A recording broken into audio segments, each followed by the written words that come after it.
Metrika kanalına hoş geldiniz. Size bu videoda İslam'la ilgili yani Türkiye'deki İslam'ı ele alacağız. Ele alacağımız İslam'la ilgili yani Türkiye'nin İslam'ı maalesef ki perişan halde ve bu anlatacağım şeyden önce size bir video izleteceğim. Birazdan izleyeceğiniz videoda ne olduğunu anlayacaksınız ve Türkiye'nin gerçekten pragmatik bir halk olmadığını, daha çok başkalarından dilenen bir muhtaç insan olduğunu anlayacaksınız. Ve sen kadınsın. Evet ama bayanlardan hoşlanıyorum hocam. Bir saniye. Bunu söylediğinde siz kadın ol, beni dinleyin. Ensar Vakfı yurtlarında 10 çocuğu cinsel istismarla suçlanan sanık öğretmen Muharrem Büyüktürk hakkında 508 yıl 3 ay hapis cezası verildi. Acun Ilıcalı'nın kalbinde beni hissetmesi için, onun için yaptıklarında yani hissetmesi için bir dua var mı İslam? Felsefesini anlamayan, onun psikolojisini yaşamayan insan yönetemez. Ben de bir çoban. İmam nikahlı biriyle evliyim ama eşi bildiği halde günah işliyor muyum? Yok, sevap işliyorsun. Sahte hoca sonunda yakayı ele verdi. Bir şey söylemek ister misiniz? Bir şey derim. Zikir var, trackte ilim var, beslenir iman. Her yer ihtilaf, şer ve istilaf. Bence birlik. TikTok paraların alımı satımı caiz mi? Sallamadım, dua edelim. Dua ediyoruz. Dua edelim. Dua ediyoruz. Ekrana bakın. Oraya değil, televizyon değil. Kameraya bakın, kameraya. Kameraya bakın. Sonra izlersiniz. Kameraya bakın.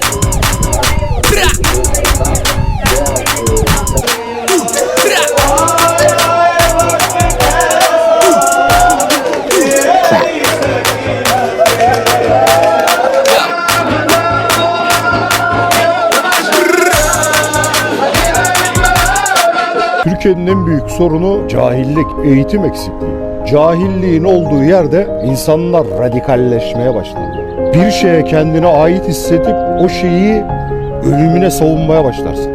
Cahillikten dolayı. Çünkü artık analitik düşünce yapını kaybetmişsindir. Yoktur o. Bir noktadan bakarsın her şeye. At gözlüğüyle bakarsın. Türkiye'de İslam dediğimiz şey şu. Bak size ekranda bir şey koyuyorum. Bak ekranda olan her şey gerçek. Bak ana dilin Türkçe, okuduğun dil Arapça ama anlamada 0 derecesin. Yani sen İslam'da hatim indirmek diye bir şey yok ki. İslam'da kitabı okuyup anlamak ve uygulamaktan geçiyor. Yani oku, düşün, uygulamaya geç. Ama Türkiye'de bu yok. Maalesef Türk milleti daha çok Ramazan aylarında İslam'a kavuşuyorlar. Dine giriyor bir aylığına. Geri kalan 11 ay hiçbir şey yapmıyorlar. Yani günah işlemeye devam. Yani bu neslin dediğimiz insanlar hayatı sorgulayarak gitmiyor. Gitmedikleri için de pragmatik değiller. Yani faydacı değiller. İnsanlık adına felsefe olmayan bir toplumda, yani özellikle bu programlara bakanların çoğu Güneydoğulu ya da İç Anadolu insanları, ama şunu çok iyi bilmemiz gerekiyor. İnsanlar düşünerek hayatı inşa ediyor. Biz yaratıcılık yapamazsak, hayal kuramazsak, düşünemezsek, eleştiremezsek, iyi kötü yanlarını diğer ülkelerdeki insanlara bakmazsak, kendimizi geliştirmezsek, dindeki bu hurafeleri temizleyip Kur'an'daki Müslümanlığı uygulayabilsek toplum olarak gelişmiş olacağız. Ama insanımız gelişmeyi tercih etmiyor. Daha çok neyi tercih ediyor? Kullanılmak ve kullandırılmak. Yani bu değişen sistemde adapte olamayan Müslüman toplulukları var. Ki hala ilkel adetleri insanlara dayatıyorlar. Maalesef kadınları toprak altına gömmeler, kız çocuğunu dışlamalar, erkek çocuğunu önemsemeler, soy sop diye vesaire, işte birçok şeyi istiyorlar. Yani insanlık geleceği inşa edemiyor şu an Müslüman toplumlarında. Okur yazarlık anlamında ülkemiz hiç iyi yerde değil. Yani kimimiz çoğu kitap okumuyor. Okumak istemiyor. Daha çok sosyal medya, telefon, akıllı telefon, internet, uygulamalar, Instagram, YouTube, Reels, Twitter vesaire takılıyoruz. Tabii inanç bakımında da kitap okumadığımız belli. Ya da Kur'an-ı Kerim'in Türkçe mealini ya da Türkçe ana dilini okumuyoruz. Ne yapıyoruz? Arapça okuyoruz. Arapça hatim indiriyoruz. Anlamadığımız bir dil. Sadece ses oluşturuyoruz. Ve bundan sevap geleceğini sanıyoruz. Halbuki böyle bir şey yok. Kur'an'da bahsedilen şeyler bunlar değil. Ama bizim maalesef milletimizin elinde tuttuğu akıllı telefonlarda uygulama olarak Kur'an Türkçe mealini indirseler, indirdikten sonra bunu dinleseler kulakla, müzik dinlerken bir taraftan da müziği bırakıp bunu dinlese, hayatı sorgulasa, bu Kur'an'daki ayetlerde ne yazıyor, bu ayetteki neden bahsediyor, evren niye böyle, insanlar niye yoksul, neden Müslümanlar zekat vermiyor, neden şükretmiyorlar, neden sabretmiyor, niye kendilerini mantıksal bir çerçevede değil de daha çok hocaların etrafında bu günah mı diye köleleştiriyorlar, hiç anlamış değilim. Hepiniz şunu çok iyi biliyorsunuz. Kur'an'ı Türkçe mealini okumak yerine gidip hadis okuyan bir nesil de var. Yani Kur'an'da bir şey bulamayıp hadiste bulan bir topluluk da var. Bu ehli sünnet denen sünnetler falan. Bunlar aslında yok. Kur'an'da bahseden şey çok basit. Bu kitaptan sorgulanacaksınız diyor. Yani bu kitaptan sorgulanacaksak bu ayetler geçerli olacak. Yani hatim Buhari'ymiş, Tirmizi'ymiş bu kitaplar, yani hadis kitapları bir şey yaramıyor. Bunlar sadece namaz, işte Kur'an'da yazmıyor, işte bu burada yazmıyor, şu burada yazmıyor, bunda yazıyor diyor. Ama oradakilerde hep böyle çelişkiler var. Ama Kur'an'da çelişki yok. Sadece Kur'an'da bazı ayetlerin anlamları farklı olduğu için o anlamları bazı, mesela kadını dövme diye bahsediyor. Halbuki dövmekten bahsetmiyor. Uzak tutun diye bahsediyor. Ama bazı insanlar bunları ne yapıyor? Bunu daha çok algı olarak kullanıyorlar. Yani algı kullandıkları için insanları kendine çekmeye çalışıyorlar. Bu hocalar, tarikatlar, cemaatler vesaire, ki bunların hepsi felsefe yok, mantıksal düşünce yok. Hep onun bulunduğu ortamlarda işte bilim adına bir katkı yok. Sadece değişik bir topluluk toplatıyorlar. Bu insanlar neden İslam'ı böyle mantıksal değil de daha çok duygusal olup sadece Muhammed Peygamber'i övüp Allah'ı azlanıp, yani ellerini göğsüne getirip Muhammed Peygamber anıldığında yapıyorlar ki halbuki Kur'an'da Allah'ı anıldıklarında kalpleri ürperi, yerlerde sürünürdüğünden bahsedilirken neden Müslümanlar Muhammed Peygamber anıldığında göğüslerine getirip onu övmeye başlıyor? Allah Muhammed Peygamber mi? Hayır. Peygamber sadece bir uyarıcı ve insanları doğru yola getirici. Yani bir elçi. Yani insanlar böyle bir şeyi daha mantıksal baksalar dünyaya, halbuki sorunlar çözülecek. Ama Türkiye'de felsefe ve bilim eğitimi olmadığı için, ezberci eğitim sistemi olduğu için hep bu ülke kaybedenler kulübüne üye oldu. Koyun olmayı bilir misiniz? Yani insanla koyun arasında ne fark vardır? Akıl vardır. Ama koyun olmak denilen şey de beynini kullanmayıp başkalarına muhtaç olma hissidir. Yani bizi kontrol etsin algısı. Yani insanlar koyun değildir. İnsanda irade vardır. Ama halbuki bilgisiz ve eğitimsiz kaldığı için, yani gerçeklerle yüzleşemediği için başkalarına muhtaç olan insanlar var. Ama onları kendi menfaatleri için kullanan siyasetçiler, politikacılar, din adamları, işte cemaatler, tarikatlar vesaire birçok şey gördük bu ülkede. Maalesef keşke olmasaydı bunlar. Ama şurada çok iyi bilmesi gerekiyor. İnsanlar bir şeyi beceremiyorsa yardım istemesi normal bir şey. Ama o yardımı menfaatin için kullanıp onları, bunlar cahil, bunlar eğitimsiz, bunları istediğim gibi kontrol ederim, bunlar üstünden para kazanabilirim, zengin olabilirim. Yeter ki cahil kalsınlar, ki sorgulamasınlar, koyun olsun. Yani faşizmi dayatmalarından dolayı kaynaklanıyor. Ama şurada çok iyi bilmesi gerekiyor. Felsefenin olmadığı toplumlarda hayal kurmak, yaratıcı olmak, düşünmek, eleştirebilmek, acaba başımıza gelen şeyler nedir sorusunu sorabilmek olan toplumlar maalesef ülke olmadığımız için ve bunlar yerine başkalarına özenen, başkalarına dilenen bir nesil olmaktan kaynaklanmakta. Hepiniz şunu çok iyi biliyorsunuz. Dini programda hep bunu sormuşlardı. Hocam bu günah mı algısı? Yani bu soruyu soran herkes genellikle menfaat için soruyorlar. Dini bile kendi iğrenç günahlarını kılıf uydurmak için ayet arayanlar, her şeyi yapmak için, pislik için her şeyi bulan insanlar var. Batı'yı bilirsiniz. İncil, Tevrat'ı bozdular. Kur'an'ı da bozmak istiyorlar. Halbuki Kur'an bozulsa da bozulmasa da insanlar Kur'an'ı okumuyor ki bile. Okusa da anlamıyorlar. Yani hocalara muhtaç olmuş. Hocam şu günah mı bu günah mı diyeceklerini. Kendi Türkçe meali olan Kur'an'ı okuyup acaba şu ayet neden bahsediyor? Kumar, içki, zina, alkol, işte anne babaya saygısızlık yapma, işte mal varlığını yoksullarla paylaş, ihtiyaçtan fazlasını zekat ver, işte sadaka ver, düşeni kaldır, sana biri kötülük yapsa iyilikle karşılık ver, yani tersine zıtlık yap.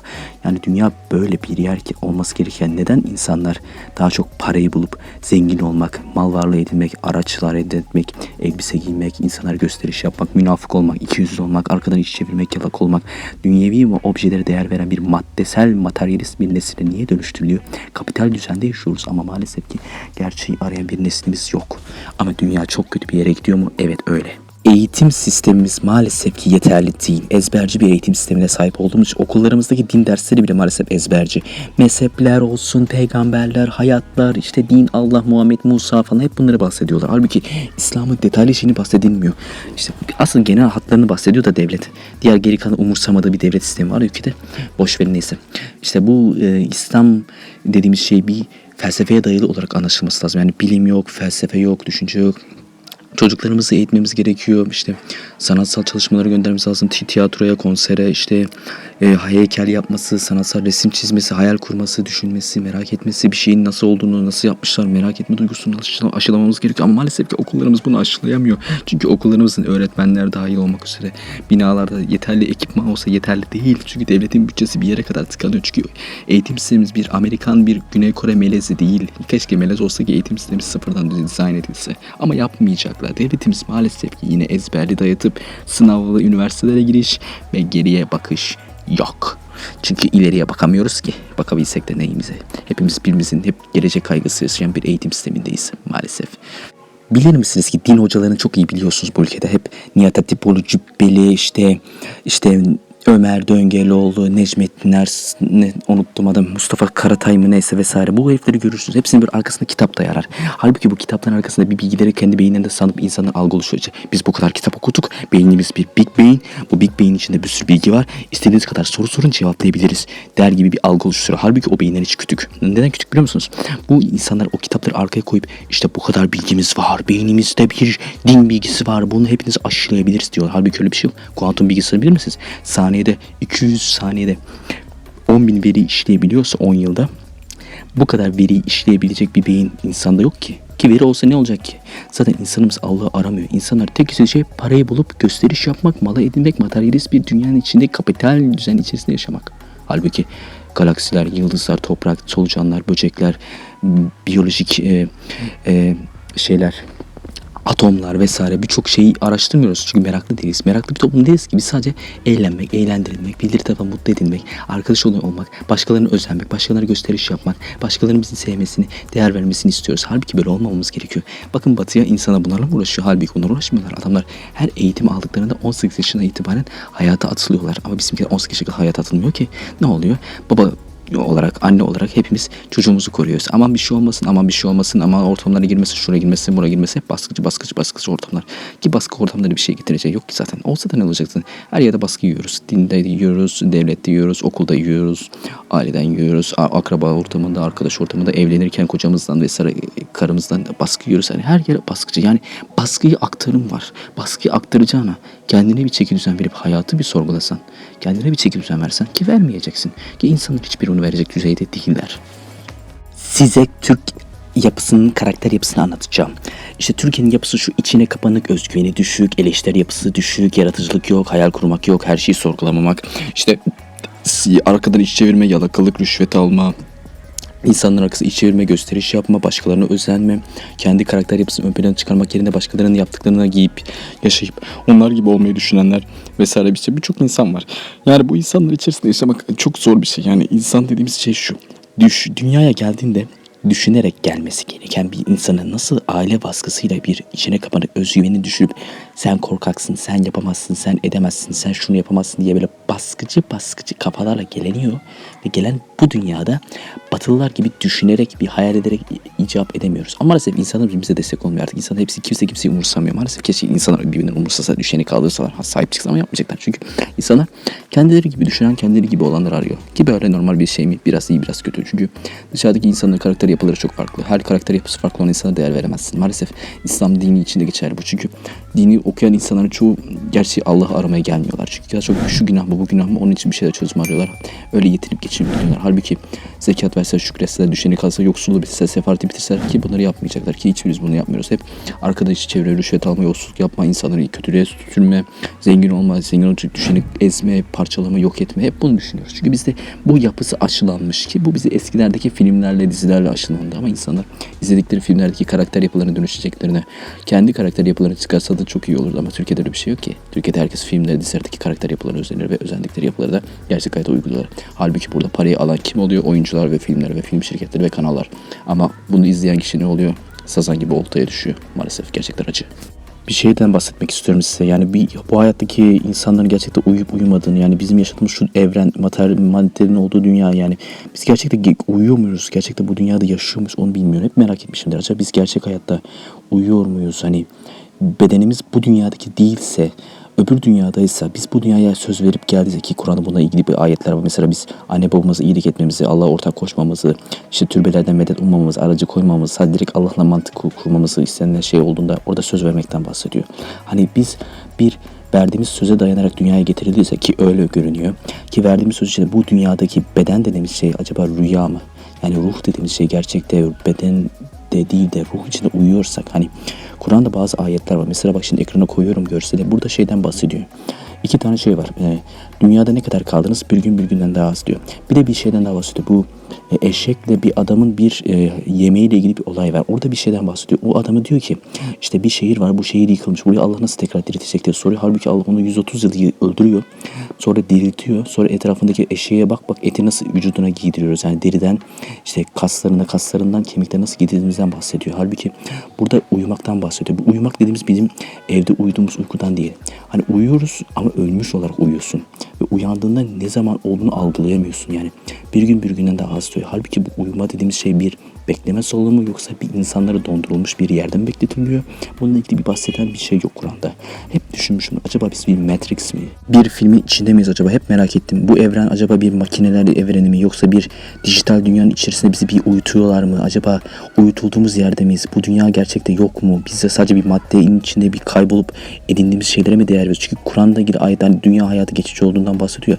İşte bu Matrix filmi de çok benzerlikler oluşturuyor. Hani dünya simülasyon mu? Biz simülasyonun içinde miyiz? Geometrik bir yazılımın içinde miyiz? Hani şu anki bilgisayarları bilirsiniz hepiniz.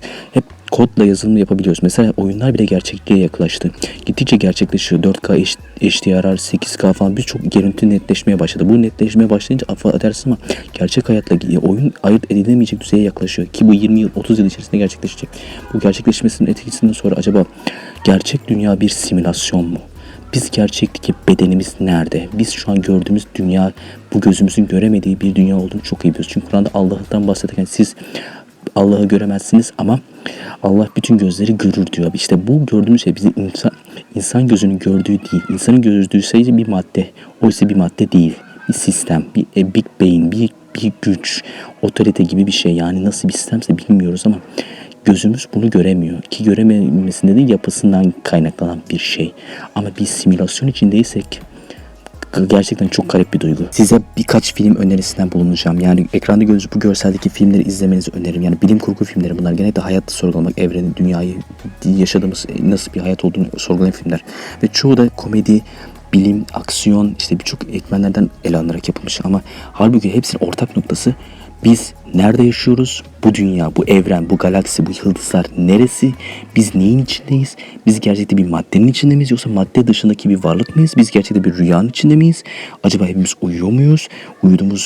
Olduğumuz şey normal uykudan bahsetmiyorum.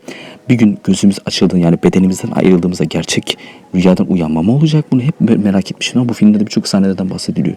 İşte evren içinde evrene giriyorlar. İşte simülasyon bilgisayar yazılımlarına giriyor ki işte burada bahseden şey şu. Yaşadığımız dünyanın da bir simülasyondan bahsedebiliyor. Yani yazılım mıyız, kod muyuz? Bir evrenin içinde bir şey miyiz? Neyin içinde olduğumuzu bilmiyoruz. Yani bunu sorguladığımızla ilgili filmler var. Bunları izlemenizi tavsiye ederim. Yani ben hepsinin çoğunu izledim. Ve çoğunun ortak noktaları hep evren, bilim, simülasyon, hayat ve kendisi ve felsefe dayalı. Güzel olan tarafı da felsefe olması ve sorgulamaya odaklı. Bu benim hoşuma gidiyor.